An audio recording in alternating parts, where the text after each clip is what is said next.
Buongiorno a tutti e benvenuti a questa nuova trasmissione, un nuovo speciale, lo speciale infortuni. Qui con me c'è Davide Pisoni, tantissimi titoli per Davide: Strength and Conditioning Coach, Rehab Specialist Precision Kinetic, Functional Training Specialist, Neuromotor Training Specialist, Sports Injuries Rehab Specialist, docente a Coverciano, insomma tanti titoli per uno che è un grandissimo esperto nell'ambito medico-sportivo. Ciao Davide, benvenuto con noi.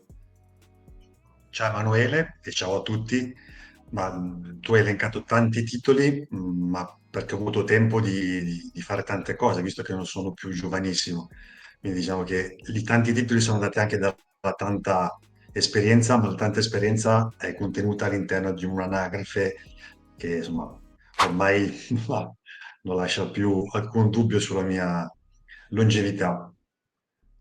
Allora, abbiamo fatto questo approfondimento, hai fatto questo approfondimento che è già presente sul nostro sito sull'infortunio al polpaccio e sei partito da un presupposto. Che cos'è però prima di tutto una lesione muscolare? Ce lo spieghi?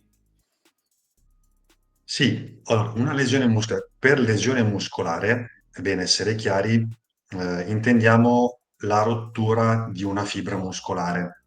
Quindi quando si parla di lesione muscolare c'è una rottura di una fibra.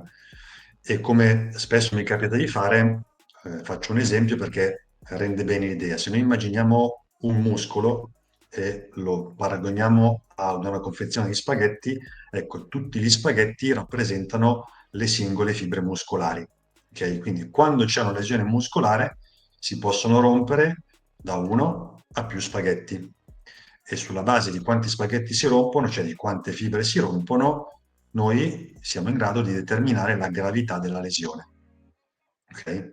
Quindi c'è una lesione muscolare quando siamo in presenza di una rottura delle fibre. Poi i problemi muscolari possono essere diversi, come quelle che vengono definite contratture piuttosto che affaticamenti o disordini di vario genere. Ma questo poi dipende anche dalla classificazione che noi applichiamo alle lesioni muscolari, perché per quello che riguarda il sistema di classificazione, purtroppo non c'è una classificazione univoca, ci sono diverse classificazioni più o meno recenti e il singolo operatore che esegue l'esame strumentale, ecografia piuttosto che altri esami, eh, si affida ad una classificazione specifica, quindi non tutti parlano la stessa lingua. Comunque, per semplificare le cose, la lesione è rappresentata da una rottura di qualche fibra. Tu hai parlato anche di parte centrale e parte periferica, quando si va a parlare di lesione di muscolo. Ce lo spieghi meglio? Certo. Allora, immaginiamo un muscolo, poi i muscoli possono avere diverse forme. Prendiamo quelli fusiformi, cioè voi immaginate il fuso, quello che usavano le nonne per tessere. Ecco, c'è la parte centrale, quella più carnosa, la ciccia cosiddetta, e c'è la parte più periferica, quindi in corrispondenza della quella che viene definita giunzione miotendina, cioè quando c'è il passaggio da muscolo a tendine e dove il fuso si restringe. Ecco, il muscolo si può rompere in diversi punti, ovviamente, si può rompere sia nella parte centrale, quella più carnosa, sia nella giunzione miotendinea.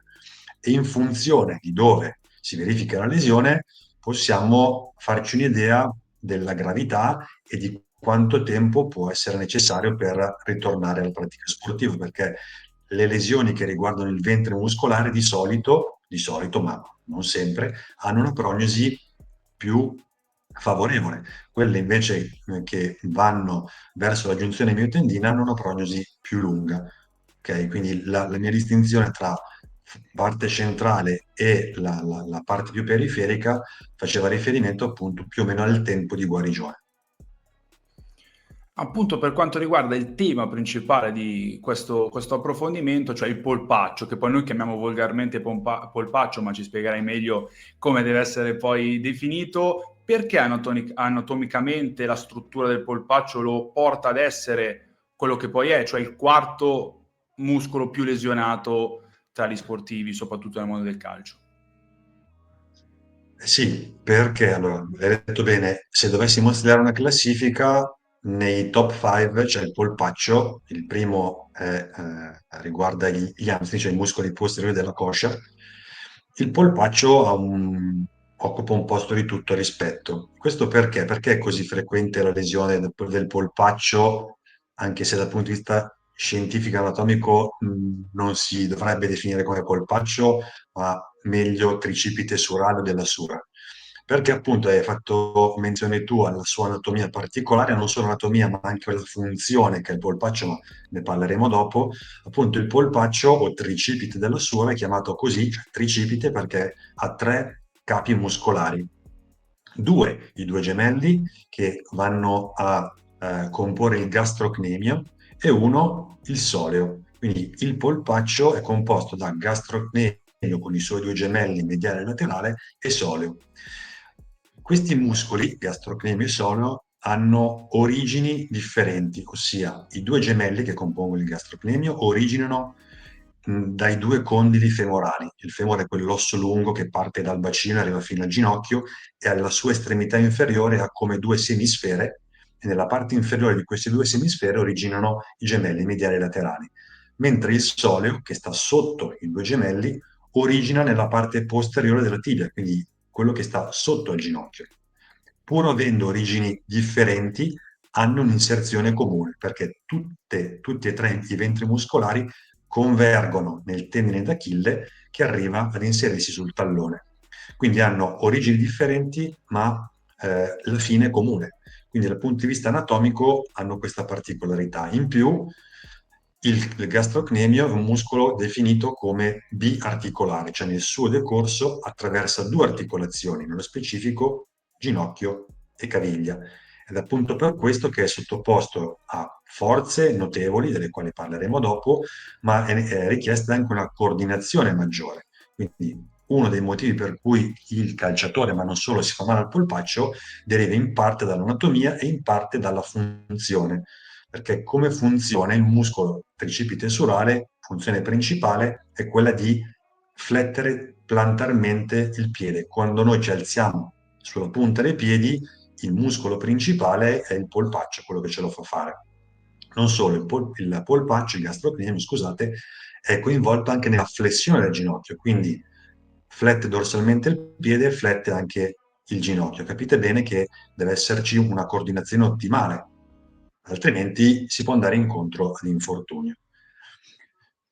Altra cosa che riguarda la funzione, il polpaccio per sua natura ha sia funzione propulsiva, se noi pensiamo alla corsa, è quello che ci spinge per andare avanti, insieme ad altri muscoli ovviamente che compongono la catena cinetica dei muscoli antigravitari, e ma anche funzione di accettazione del carico. Quando noi corriamo e poggiamo il piede per terra, diciamo che il polpaccio è uno dei primi muscoli che interviene per assorbire le forze di reazione al suolo, quindi ha doppia funzione propulsiva e di accettazione del carico.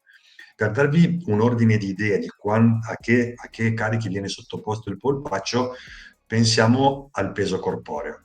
Quindi un giocatore che pesa mediamente 80 kg, ecco, quando corre, l'articolazione del ginocchio deve sopportare dalle 4 alle 6 volte il peso del corpo. Quindi fate voi 80 per 4 o 6, mentre la caviglia dalle 3 alle 4 volte il peso corporeo. Capite bene che ad ogni passo di corsa, poi anche in funzione della velocità di corsa, il ginocchio e la caviglia, quindi il muscolo polpaccio in questo caso deve assorbire e sopportare dei carichi molto importanti. Ok? Spero di essere stato chiaro in questa spiegazione. Ho cercato di essere il più semplice possibile. Direi proprio di sì. E quindi la domanda che poi ci si pone spesso è cosa fare in caso di lesione al polpaccio o non polpaccio, come lo vogliamo chiamare. Chiamalo come vuoi, tanto sempre quello è, insomma, il muscolo interessato è quello, polpaccio, tricipite surale della sua. Allora, sì, cosa fare? Innanzitutto, nel momento in cui si verifica una lesione o si sospetta che si verifichi una lesione, bisogna intervenire tempestivamente per evitare che ci siano complicazioni in futuro. Quindi, se il medico che interviene sul campo sospetta una lesione muscolare, l'ideale sarebbe fermarsi. Poi ci sono dei segnali, degli indicatori che ci fanno capire se è una lesione, se si tratta di una lesione oppure no, e se è una lesione molto grave. Nel senso che se il giocatore è costretto a fermarsi perché il dolore è trafittivo, è puntiforme, cioè riesce a localizzare quasi in modo preciso il punto della lesione, ha sentito un dolore appunto molto molto intenso zoppica vistosamente, non riesce a camminare in maniera corretta, ecco, è molto probabile che in quel caso si sia verificata una lesione. Quindi in questo caso intervenire tempestivamente significa fermare il giocatore per evitare che correndoci sopra questa lesione, che magari può essere di entità minore, possa diventare più grande. Intervenire significa fermarlo, poi applicare del ghiaccio per fermare l'eventuale emorragia, eventualmente effettuare un bendaggio compressivo appunto per evitare che ci sia un travaso ematico. E poi diciamo che non bisogna perdere tempo. Una volta fatto questo, nei giorni successivi bisogna iniziare subito il recupero funzionale, che, non so, nei primi 2-5 giorni consiste nel terapie fisiche per togliere il dolore, per eliminare il gonfiore nel caso ci fosse. Si può eseguire un po' di stretching sotto soglia del dolore, ma comunque terapie fisiche e o manuali, nel senso un massaggio perilesionale, non assolutamente sul sito di lesione, altrimenti entrando con le dita si rischia di aprirla di più. Quindi ghiaccio, terapie fisiche, stretching sotto soglia agica, e questo per i primi 2-5 giorni. Dopodiché si può iniziare a introdurre un blando allenamento aerobico, dapprima in assenza di carico gravitazionale, quindi sulla bici, e poi man mano che il carico viene tollerato e concesso da parte del medico, si possono utilizzare attrezzi come ellittica, vario, tapirulan, quindi aumentare gradualmente il carico e la sollecitazione muscolare. E dopo una decina di giorni, 10-12 giorni, si inizia quello che è il lavoro di rinforzo, perché poi non abbiamo parlato anche che in funzione dell'entità della lesione c'è più o meno una prognosi, un tempo. Quindi io sto parlando di una lesione di entità minore, quindi dove è coinvolto un numero di fibre inferiore al 25% del totale del muscolo, del muscolo che compongono il muscolo. Quindi quelle che richiedono per guarire dai 20 ai 30 giorni, diciamo quello è un tempo limite. E dopo 10-12 giorni appunto si può iniziare un lavoro di rinforzo, dapprima magari con contrazioni isometriche, cioè quelle dove il muscolo, pur sviluppando tensione, non si accorcia, non modifica la sua lunghezza, per poi passare a esercizi di rinforzo andando a fare contrazioni concentriche, cioè quando il muscolo si contrae, i due capi muscolari si avvicinano, quindi quando il muscolo si gonfia, quando noi facciamo il bicipite trabechiale e flettiamo il gomito, ecco, quella è una contrazione concentrica dove le due estremità del muscolo si avvicinano e il muscolo si gonfia, aumenta il suo volume. Per poi passare alle contrazioni eccentriche, dove il muscolo, pur sviluppando tensione, invece che accorciarsi, si allunga, cioè i due estremi si allontanano. Ok? Nel frattempo, dopo una quindicina di giorni, se l'entità è minore, ovviamente, si può iniziare, dopo che ha testato la corsa in palestra, si può iniziare a fare un po' di lavoro sul campo, magari con della corsa rettilinea, quindi senza fare accelerazione, decelerazione, cambi di direzione, e contemporaneamente portare avanti il lavoro di rinforzo.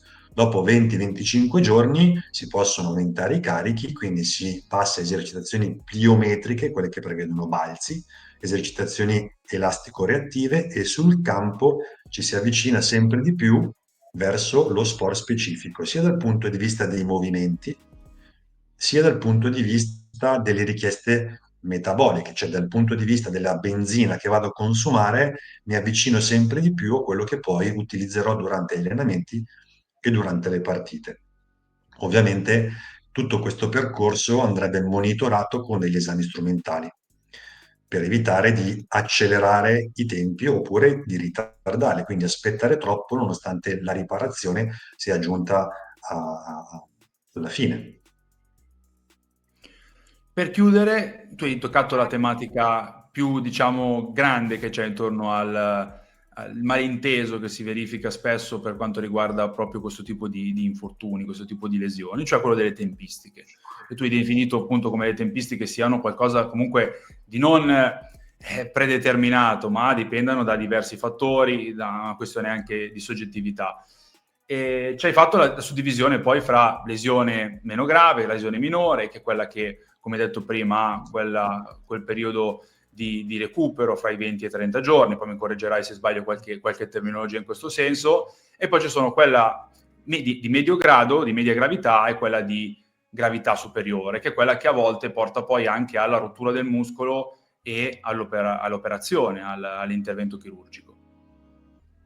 Sì, allora, sì, diciamo che sulla base, come dicevo prima, della gravità, quindi dell'entità della lesione, del numero di fibre interessate, mediamente possiamo aspettarci un certo tempo di recupero. Quindi per le lesioni minori, non sto usando termini da classificazione, sto cercando di semplificare, quindi le chiamo minori, potrei chiamarle lesioni di primo grado oppure lesioni di tipo 3A, ma non sto a entrare nello specifico della classificazione. Per semplificare e rendere comprensibile a tutti questo concetto, dico come suddiviso le lesioni minori di media entità e più gravi perché rendono bene appunto l'idea. Quelle minori che coinvolgono meno del 25% richiedono mediamente, poi ogni singolo caso appunto è a sé stante, mediamente 20-30 giorni per guarire, per permettere al giocatore di tornare a competere. Quelle di media entità dai 30 ai 45 giorni, quelle di più grave entità oltre i 45 giorni. Questo per dare un ordine di idee per quello che riguarda i tempi. Anche se, lo ripeto spesso, parlare di tempi quando siamo nel campo della rieducazione funzionale ha poco senso. È più corretto parlare di tempi necessari per raggiungere gli obiettivi funzionali di ogni singola fase, perché il percorso riabilitativo è diviso in fasi successive. Nel nostro modo di lavorare noi ne applichiamo 5, cioè suddividiamo il percorso di recupero in 5 fasi differenti, ognuna degli obiettivi primari da raggiungere, che una volta raggiunti ci permettono di passare alla fase successiva in relativa sicurezza. Ecco, ogni fase richiede un certo tempo riabilitativo che può variare appunto in funzione della lesione, in funzione della posizione della lesione all'interno del muscolo, in funzione di mille altre variabili e in funzione dell'entità, ovviamente. Ok? E quindi ogni fase ha degli obiettivi che dal punto di vista funzionale, metabolico, cognitivo vanno ad incrementare quella che è la richiesta e quindi per quello che è necessario raggiungerli prima di passare alla fase successiva. E ogni fase, come dicevo, ha dei tempi che non possono essere uguali per tutti, altrimenti correremmo il rischio, se noi ci basassimo sui tempi dettati dalla letteratura, o di anticipare i tempi, quindi aumentare il rischio di lesione nonostante il muscolo, la lesione all'interno del muscolo non sia ancora riparata, oppure di ritardare i tempi, facendo perdere del tempo ai nostri giocatori, ai nostri sportivi, nonostante la lesione sia riparata. Quindi lo tengo fermo inutilmente, quando potrei invece andare avanti. Ecco perché è necessario monitorare durante il percorso il decorso della guarigione dal punto di vista anatomico, perché ci dà delle indicazioni su quello che possiamo o non possiamo fare e quando è il momento di inserire determinati esercizi. Davide, io ti ringrazio infinitamente per questo contenuto divulgativo, perché parliamo di questo, e spero che ai nostri ascoltatori sia piaciuto e abbia dato una mano a comprendere maggiormente queste dinamiche, soprattutto per quanto riguarda non solo infortuni a polpaccio, ma quanto riguarda proprio il tipo di situazioni intorno a una lesione muscolare di questo tipo. Io vi ringrazio per averci seguito, ringrazio soprattutto Davide, lo saluto sperando di vederlo il prima possibile, non per discutere un infortunio concreto del Milan, ma per quanto riguarda proprio un altro approfondimento. Grazie mille Davide. Grazie Emanuele e grazie a chi ascolterà, avrà l'opportunità di ascoltare questa nostra chiacchierata perché di quello si tratta. Cioè, è stata una chiacchierata tra amici che ha cercato di fare un po' più di chiarezza in un mondo, in un ambiente, su una tematica dove spesso si fa un po' di confusione, tutto qua. Quindi era solo una chiacchierata tra amici. Proprio questo quindi l'intento.